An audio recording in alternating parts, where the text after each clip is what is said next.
So we were like, no more looking outside. We're like, Internal. build. And at that time, the blogs, the vlogging time was amazing. Like anywhere you'd go, you'd look for the internet and just try to see what's the latest blogs. And you're live on Dead Radio.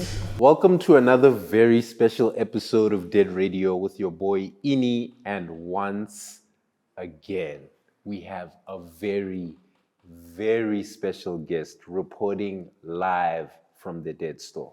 We're gonna let our guest introduce himself, and then we're gonna get into his life story. And you know how we do, get those jewels for you guys to use in your everyday lives. So without further ado, yes sir.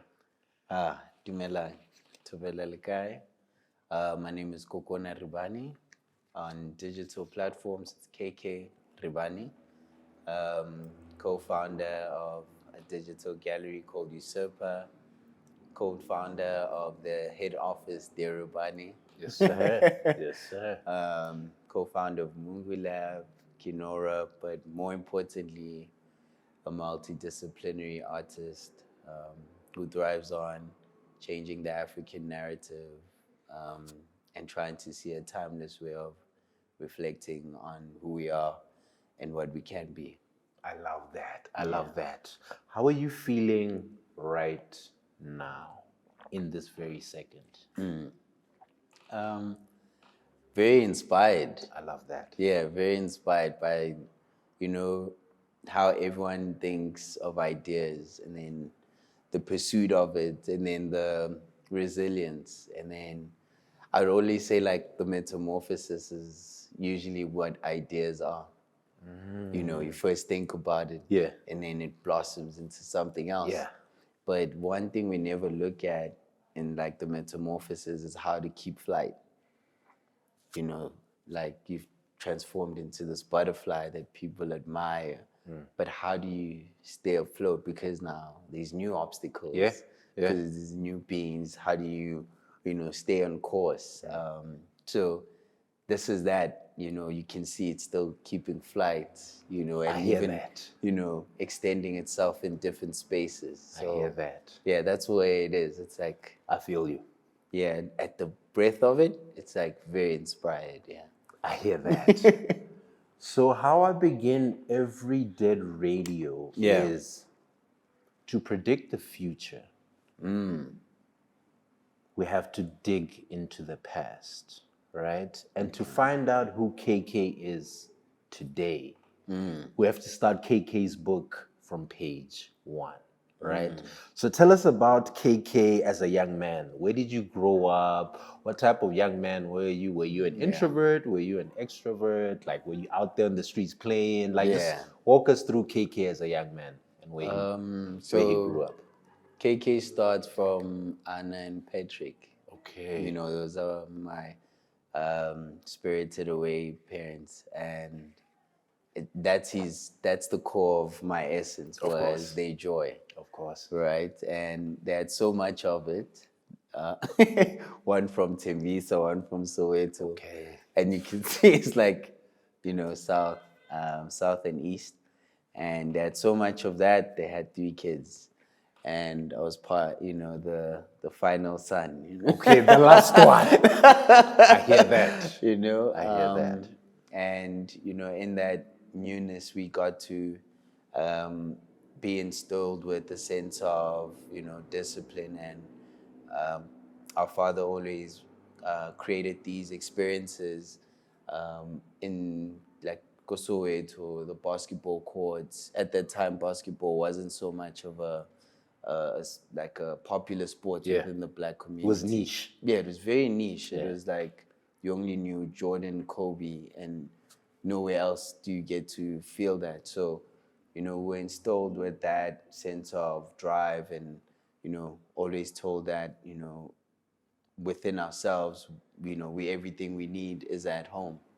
So automatically everything that you approach it in a sense of how does this uplift a community? How does this uplift from a story essence? And, how does this change the narrative of, who we are or how we view the world. So yeah, at the breadth of it, it starts there.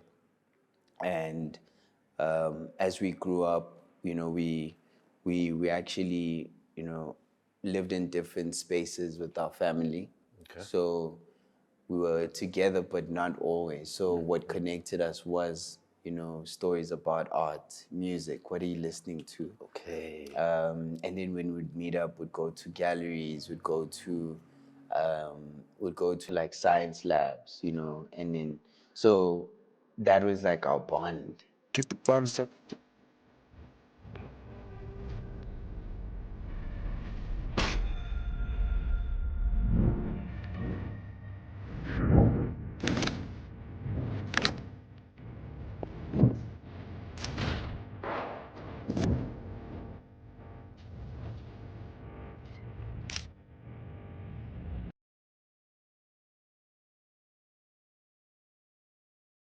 Okay. So what bonded us is our interest or things that really shifted us from, looking at our circumstances, even though our family, extended family, really did well to, cover that absence.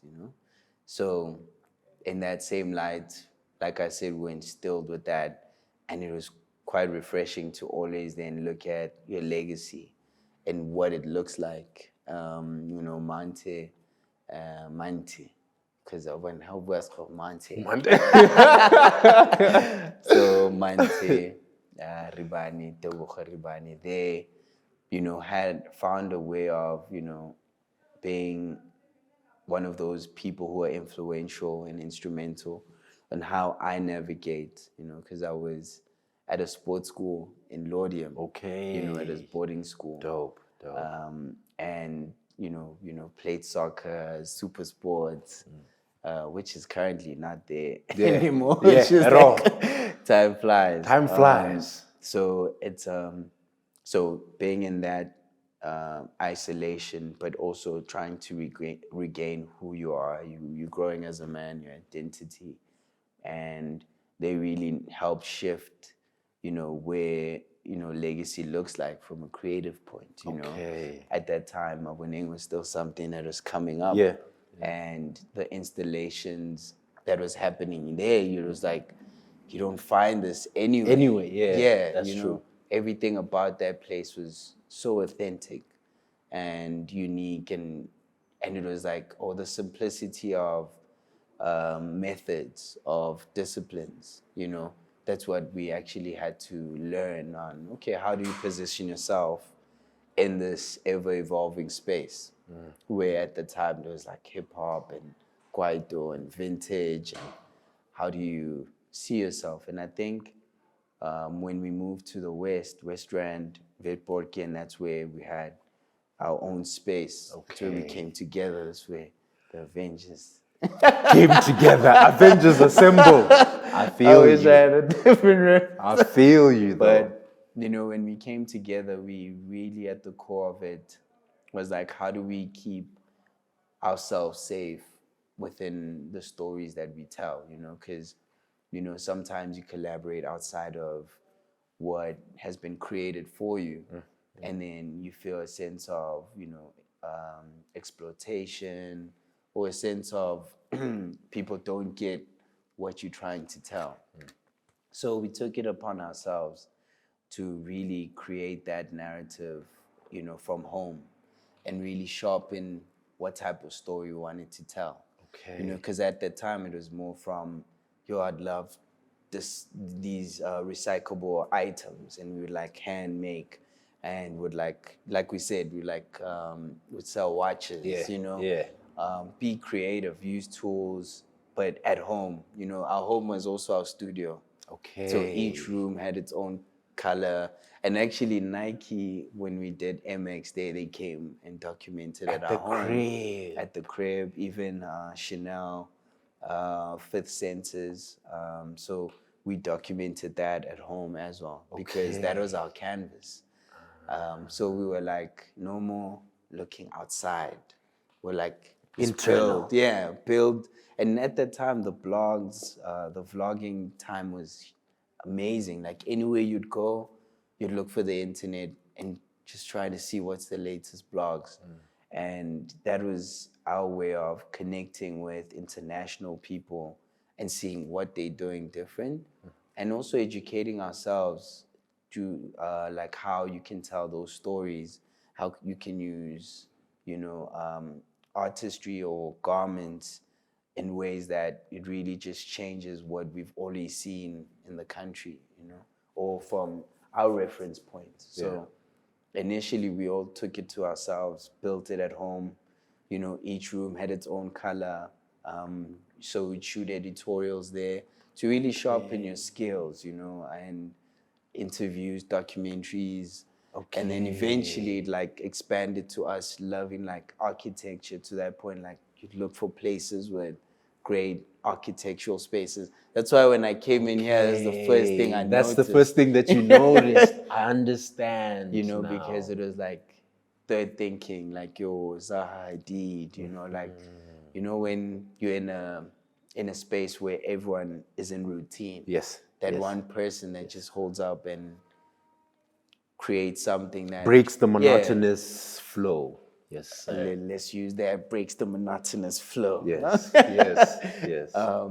So that made it fun for the process, and none of that part was easy because at that time the concept was so pure that we loved it more than some of the spaces we were introduced to. They're like, oh, they found that a bit different, a bit too different, but we were comfortable in like exploring that. We built that culture amongst ourselves that we were more happy that we were doing it together. And it was like, as a collective, yeah. So it became like a family of, when you do events, we're together. So if we're traveling and it's work, we're together as well. As family. So it's like family vacation / I get that. Work. So we appreciated what we had built, and more importantly, what that reflected within the concept of sibling rivalry. It was because the more you were in public spaces, that's what people would look for. That's what brands would look for. Like, how do we separate this one? Yeah, how do we? Yeah, or I like this person more than that. And we found that to be quite more prominent in what the conversation was, and not the conversation of you have these three siblings who move within, their story, and they call it Dear Ribane. Which is a letter to ourselves, a letter to our parents, we're fine, we're pushing, we're growing, we're expanding our narrative, we're looking into the future. So that's how we brought the whole concept of futurism into our work.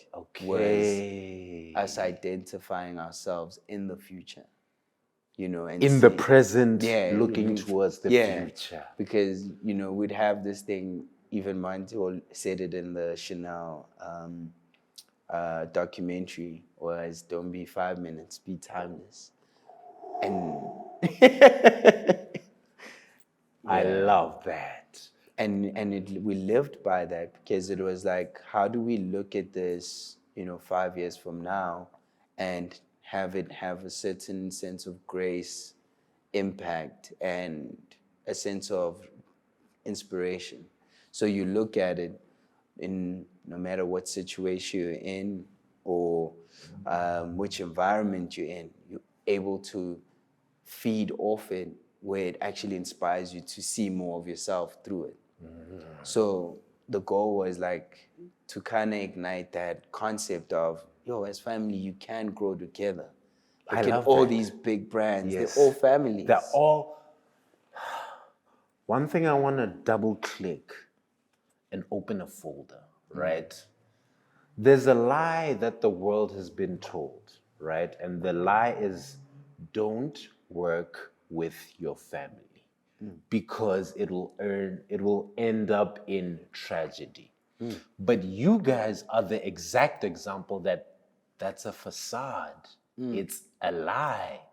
And I think I connect so much with you and your siblings and the way you guys have moved within the industry, because I do feel like that's how people should be moving. Like, how did you guys not allow the world to infect the purity of the connection you guys have? Because the world is always trying to tell people, that's not who you are. Yeah. This is who you are. And this is how you should be moving. So how did you guys not let the world affect and contaminate your well? I think it's in the name. You know, once you brand your name with your surname, anywhere you go, they're like, yo, Ribane. Yeah. So whatever action or whatever mindset you were in changes to say like, these are the people who are with me. And to remind ourselves, because at the core of, you know, what it is to be African, it's Ubuntu, right? And it starts at home. That starts at home. So we are like that naturally. Yes. You know, and just the idea of how things are from like a capitalistic system, you know, that idea starts permeating within communities and families. But families do work together, 80%. Yeah. It's like no matter the conflict, it's like no one else can touch you, even though we have conflict. That's true. And I think we focused more on the great moments that reflect who we are than conflicts, because they happen in any family, in any business, Any relationship. Sure. You know, it's really, it's inevitable. Mm. But, you know, the core essence of, you know, our legacy and how we were raised was, you know, everything you need is at home. So that became even easier to share that message subliminally or very like in people's eyes. Directly.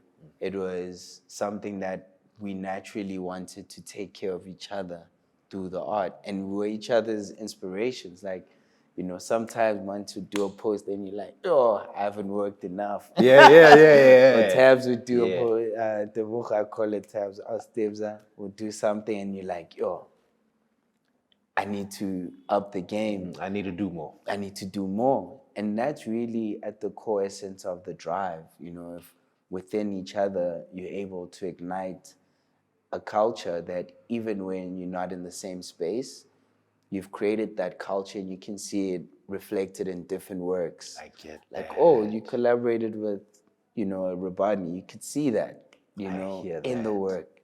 You know, so I think it always begins at home, and I think the foundation we had built for ourselves and our family and how they raised us was very instrumental, you know, to how we view other people, you know, because I think you know, those are my first collaborators. Of course. The OG collab. The OG from the dishes, you know, to the home, to working out, to art.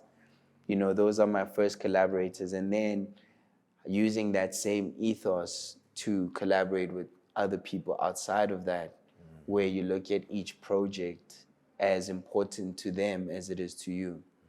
You know, because when you look at it at that lens, it's easier to approach it like, how do we look at this project, you know, because you've started this amazing brand, how do we take care of that, you know, because it's a local brand, it's a local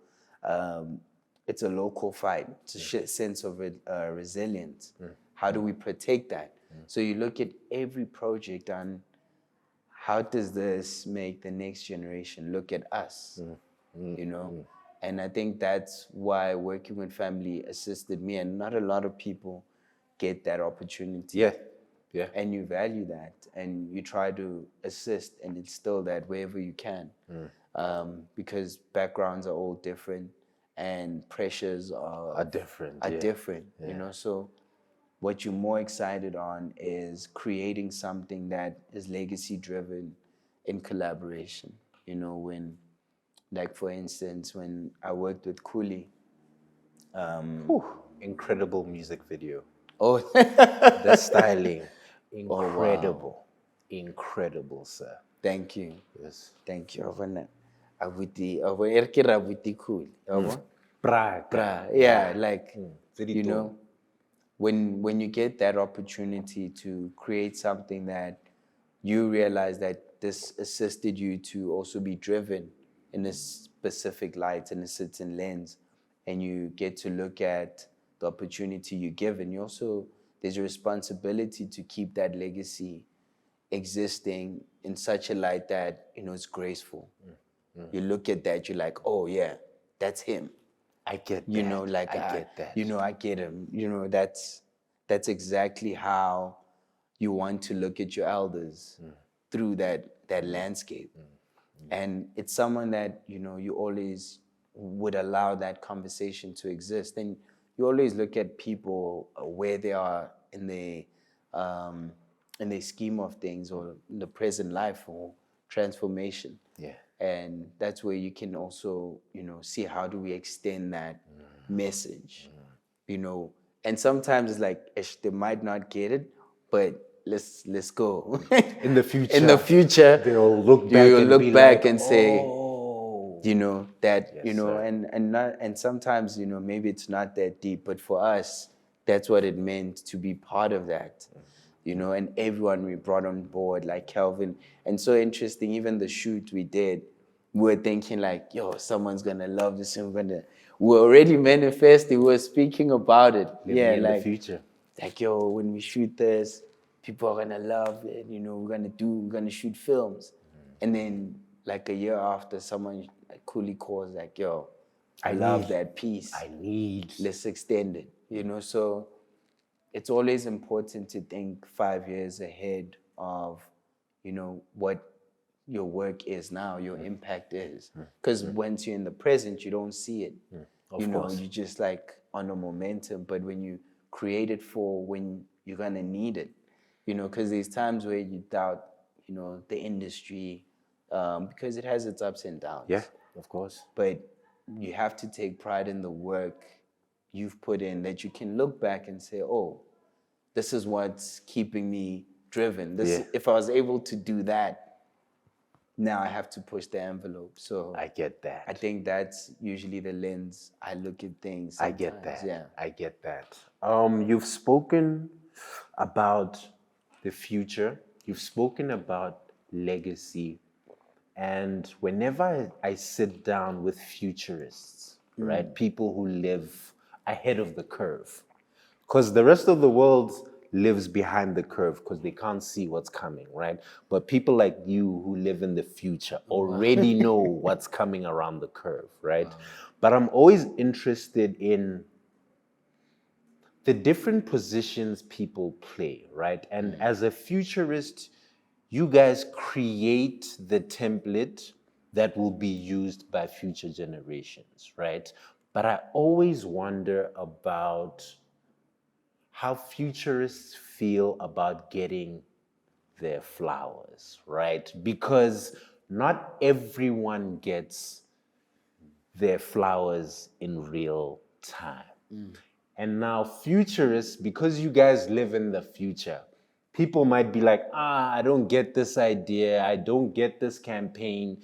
But then 5, 10, 15, 20 years later, people are referencing that. Now, as someone who lives around the curve, ahead of the crowd, do you care, or should you care about getting your flowers in real time if you're setting the template for the future? I think it's a good question. And I just want to be as honest as possible. Of course. I think gratitude lives so far ahead of everyone.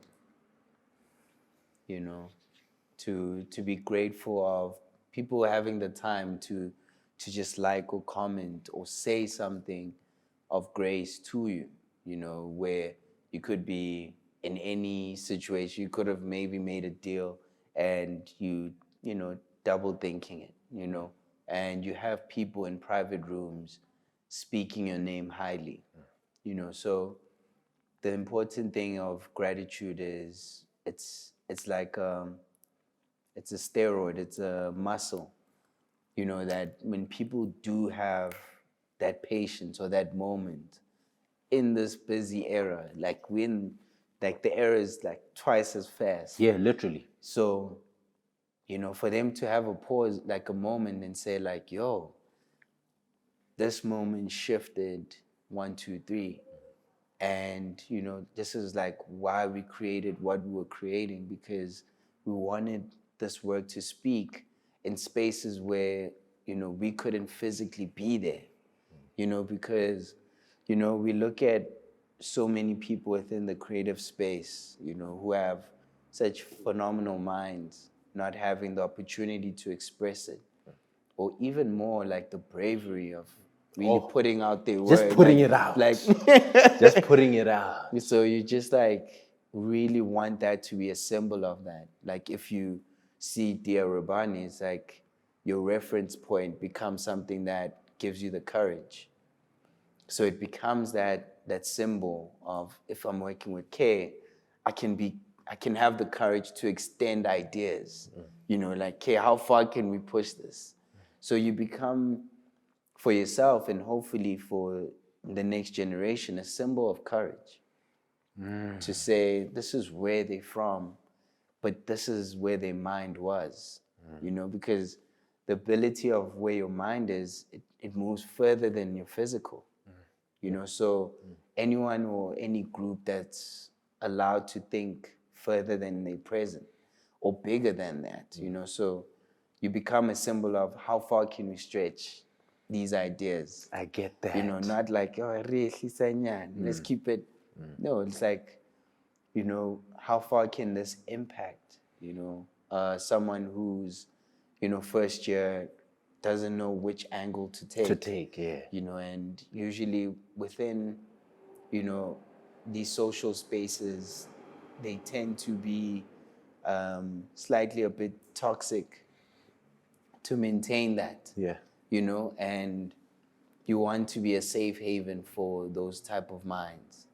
You want to be a safe space for, okay, I can think much further than what is, perceived of who I am as a Black person, or who I am as a creative, or who I am as a male, or, who I am as any type of being.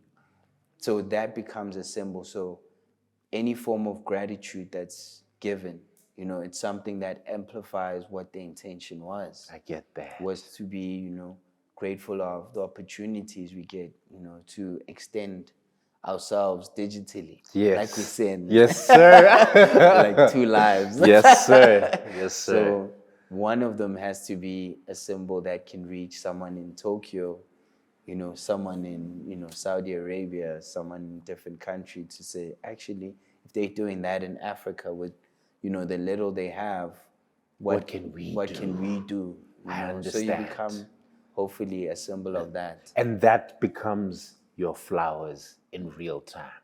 Yeah. I understand. Because a lot of futurists get trapped in the thing of, I started that and I didn't get the flowers, I didn't get the money. But I think you've explained it in such a dope way that shouldn't be your concern.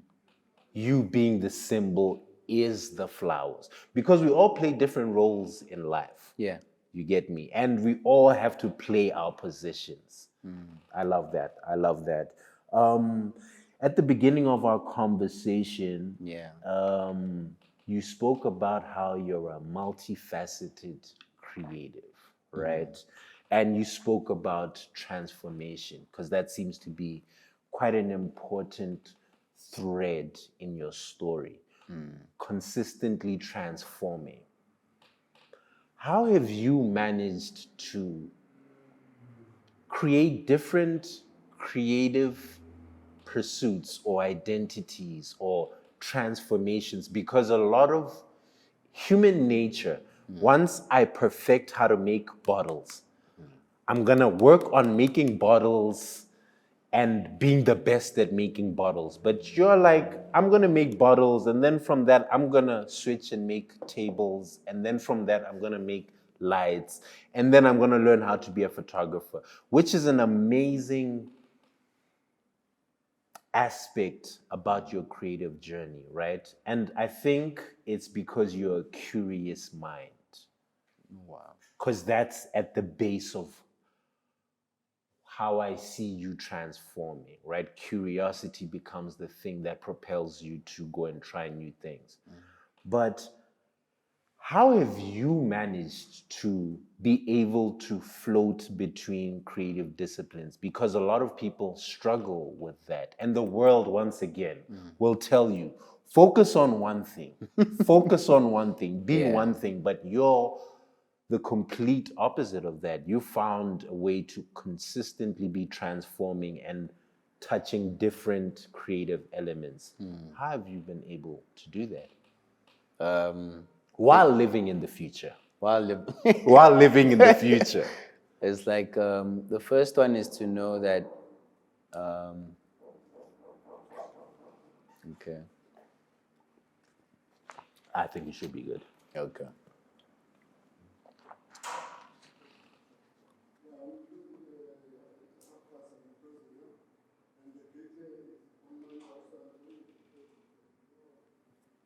Nah, we're good.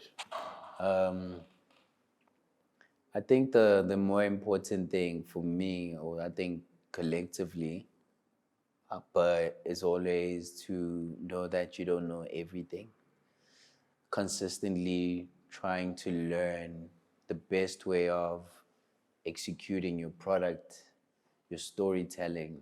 So when you're on a pursuit to see something much bigger than what your physical being is capable of doing, or like I said, how far of an impact can I be in these spaces?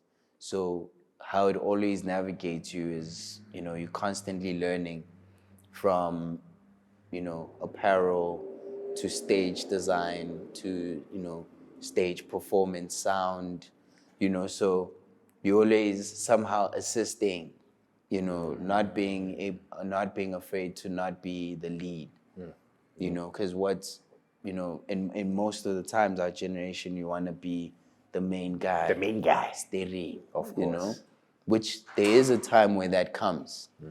There's a time and place where, your voice is much needed to be in the driver's seat. And there's sometimes where in a collaboration, you're learning much more without being in the front seat. So it allows you to experience things when, like, if you really understand photography, you go and assist. And not all the time this pay for assistance is like, the most gracious, you the hardworking one there. But you're paying, your time is actually rewarded by an experience you wouldn't be in the same room. Like, for instance, I wouldn't randomly walk into Cartier. But if I'm assisting a photographer who is who's shooting Cartier products, like for instance with Judd, then you get to experience that much different from just being a consumer.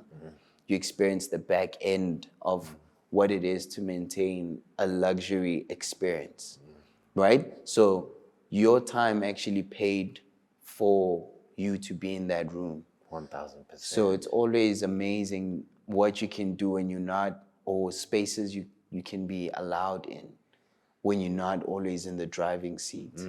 So it allows you to see, oh, okay, now I understand this.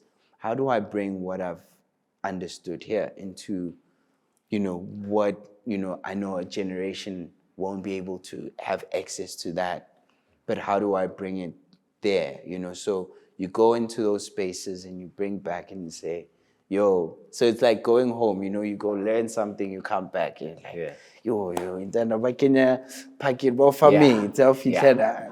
I get that. So it becomes a very interesting process that, you always in different spaces that end up allowing you the opportunity when it's time to like creative direct, or code direct, like Master Chef trailer, but you were there to assist for lighting. I get that. But your story, and when it was time for you to show up, you showed up, and it gave you that opportunity. So the industries that we're in are never at one one consistency. They're always evolving, changing through season. So it's like, how do you also keep evolving your experiences as maybe there's a decline in this one and then there's a rise? Yeah. You know, how do you stay ready? I get Is that. by just being busy in the right angle and also testing your skill. Yeah, What yeah. you've learned there,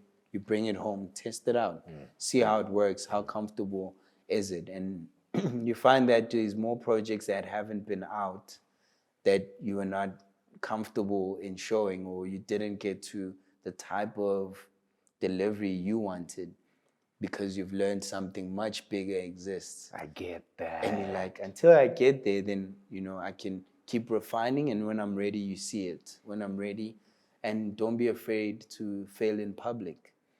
You know, there's many projects that, you know, you put out, you had expectations, but they didn't hit as much as you thought. You thought, yeah. But that does not define who you are.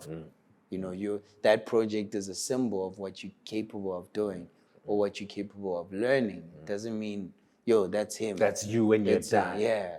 I you know. get that. So imagine now, when I look at what I've done and what still needs to be accomplished, it has to scare you. Like, your dreams have to give you that chill, like, yo, I'm not up early enough. Yeah, I'm not working hard enough. Or I don't have enough hours in a day get to get to that part. And I think that's, you know, that bravery within, you know, the symbol of the creative work you do is like, it always forces you to think much deeper of how to execute stuff in a much different level. So it always surpasses, you know, where you're from and where you can go. So I think it's always the learning process. I get that. I love that, bro. I love how you're able to just be like water. As Bruce Lee said, be like water. Yeah. And that's exactly how you move. Another thing that keeps, just in our conversation, that keeps popping up to me is the word ideas, right? Yeah. And I personally, I believe ideas come from the ether, and our minds are just antennas receiving the ideas, right? Sure. But we're living in a time where I feel like the well that we all drink from and get ideas from is contaminated. You can blame social media or whatever, but people keep regurgitating the same ideas. But for someone like you, you're able to consistently break through with your own unique ideas, right?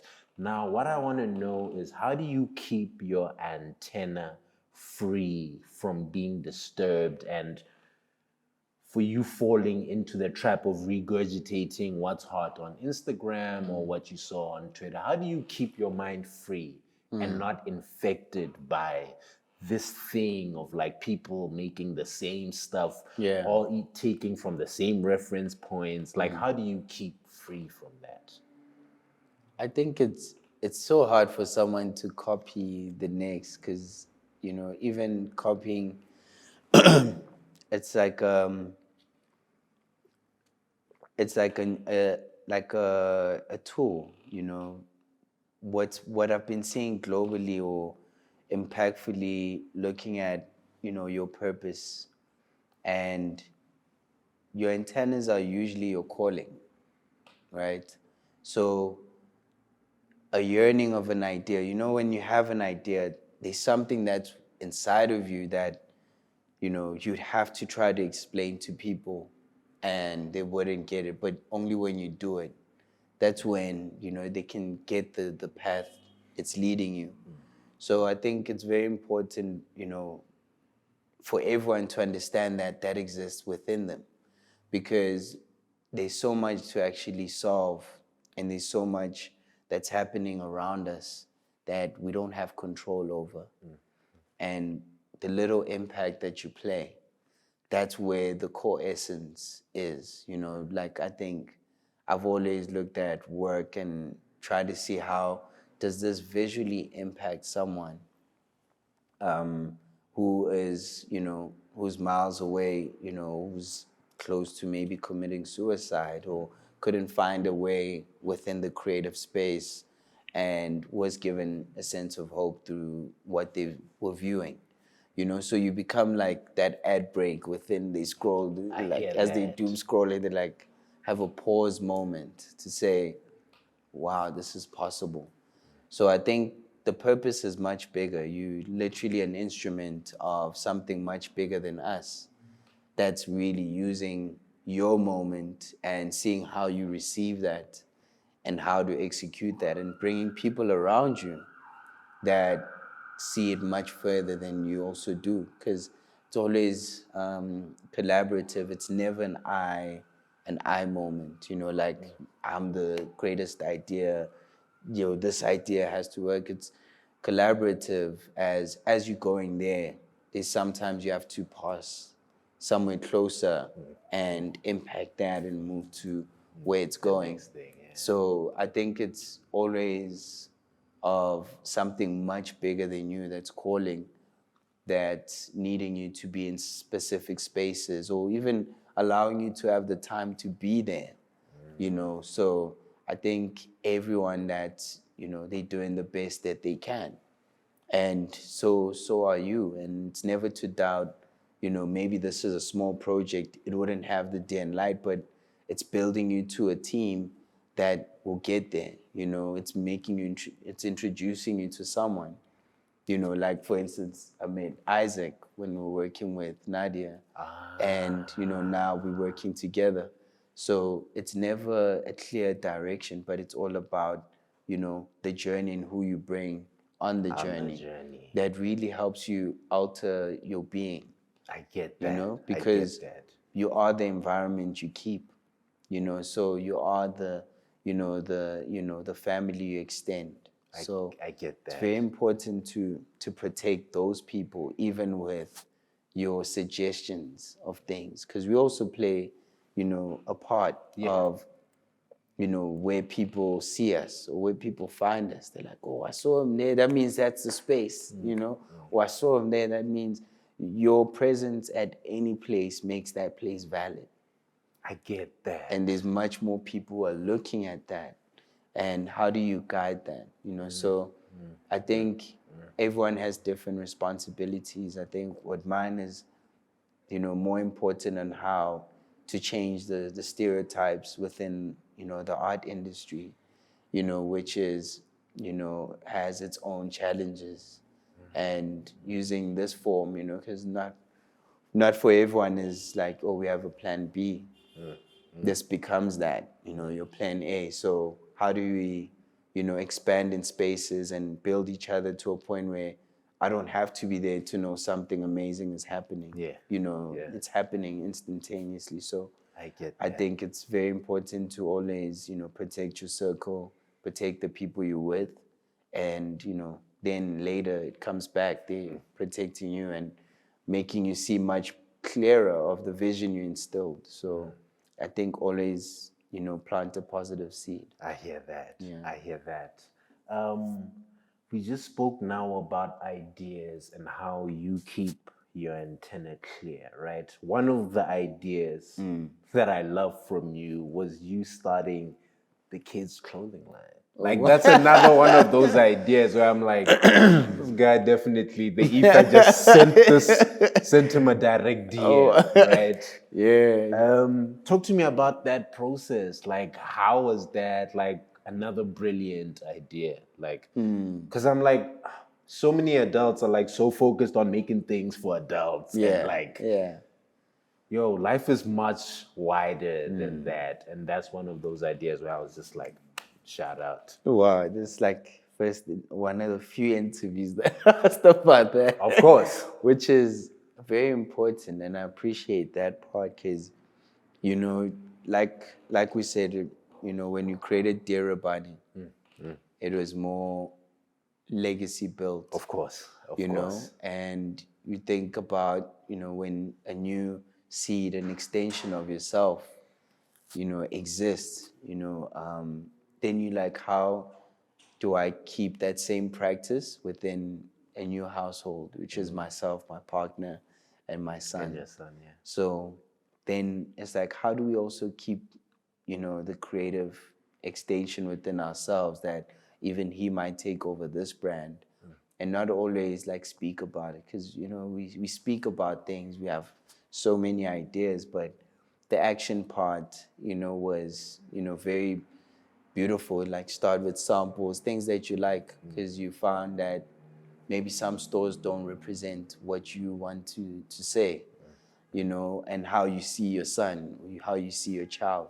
So we were like so fascinated by the concept of being royal, royal blood, and extending that, through the apparel, and then it takes you to like it takes you into a spiral of so many good things that you wanted to start, and you're like, okay, let me just start on one point and start references of or the kimono, that's quite a royal experience. And we did it once at our Christmas family function, and he was wearing it, and it had that moment, like everyone was like, yo, I want that. I need that.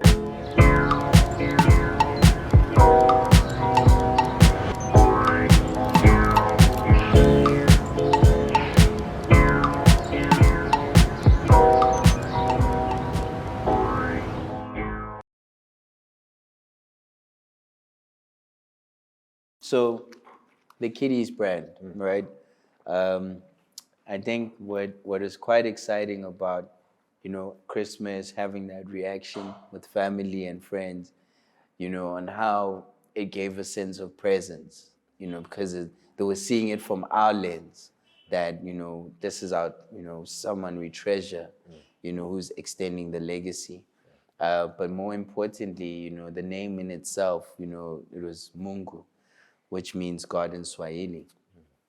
And, we looked at that as, kids are the divine explorers, of nature, of earth, and they're like more connected to everything around than we are. Yes, So we try to look for a name that even when you say it, it has a sense of presence. If you know what you're saying, it's how you approach what you're saying. Yes, sir. But it's also being brave. So that also challenged us to think different of how we approach the brand, what we put on like as vinyls or any form of words. What does it say? So it made us more mindful. So I think we created that line that protects visually, and helped us curate a specific way going forward.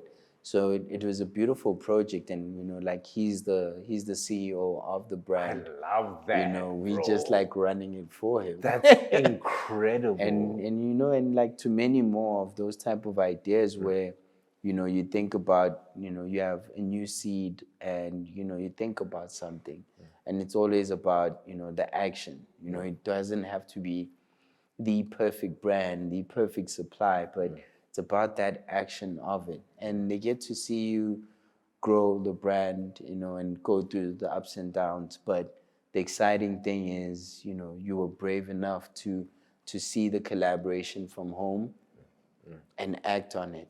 So next thing, that brand can be the ones that the younger generation is the one who's bringing ideas to it. Siblings, cousins.